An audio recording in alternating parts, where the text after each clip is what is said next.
Hey everyone, time once again for another episode of Day in the Life of Vintage Classic Specialist. So, not the most productive day in the history of Vintage Classic Specialist, but I did get one very important thing done, and that is I managed to make this wheel, which is a reproduction 15-inch bus wheel, fit the 64 bus. Now, it doesn't sound like you would have to do anything, that it should just fit, but I think I mentioned this before, the disc brake kit on the back of this bus is a Beetle kit. Remember this bus, or if you don't remember because you're not a regular around here, then you would know this, but this bus has a Beetle straight axle conversion on the back, so reduction box delete, which basically makes the rear axle and stuff Beetle essentially versus bus.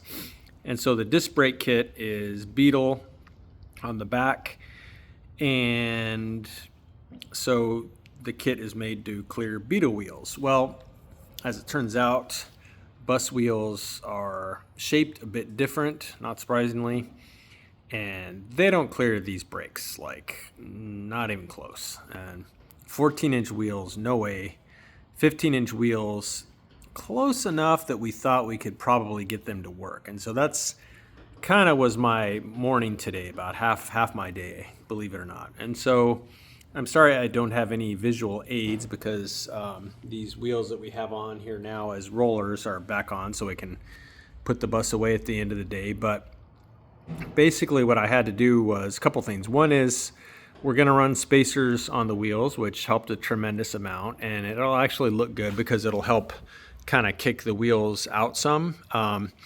The other thing is I had to grind the calipers in the areas where the wheels were rubbing, and it doesn't sound like it would be a great idea grinding on calipers, but there is so much excess meat on these calipers that it is in no way, shape, or form gonna weaken them in any meaningful way. And so, and in reality, I probably took off maybe like a couple millimeters worth of material, and it was all in very thick areas and stuff like that. So not losing any sleep over that. But basically, I can show you on the wheel itself here.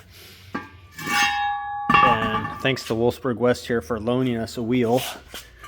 They had a wheel that was like a blemish that they just let me take home and use here for my test fitting purposes.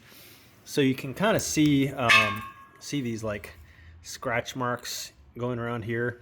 So that's pretty much where it was rubbing. So basically, I put the wheel on again with a 1/2-inch spacer, and then it was rubbing. So I would, do my best to kind of like turn the wheel.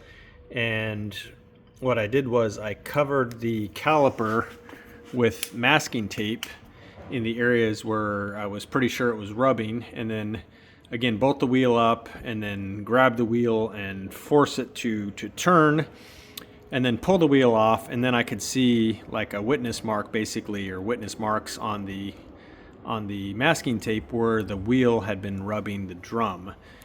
So kept doing that and then grinding and then putting tape on it and doing it again and grinding. So what happens is wherever it's rubbing worst is pretty much where it leaves a mark, and then you grind that area down, and then where it's rubbing would sort of like move to some other area, and so on and so forth. So many iterations later, and the wheel clears awesome now. And so that was probably one of the more boring explanations of how I spent my day, or a good chunk of my day anyway. But sometimes that's kind of what you got to do to get these things, especially these custom applications where maybe you've got Beetle parts on a bus or whatever, but you still want to run bus wheels, or custom stuff. Sometimes you just gotta fiddle with it and get it to work. Parts that aren't necessarily made to be compatible with each other. The customer really wanted to run bus wheels on there, which I can appreciate. The easy solution would have been to put Beetle wheels on it, but he doesn't really like the way they look on buses, which, I can appreciate. To me, they look fine on buses, but it's the customer's bus, and he really did not want to run Beetle wheels on there. So that's fine. So did what we needed to do to make them work. I haven't done the passenger side yet, but I'm comfortable enough with what I did on the driver's side that I'm going to go ahead now and order a full set of wheels and tires and spacers for the back and studs and lug nuts and all that good stuff so we can get this thing together.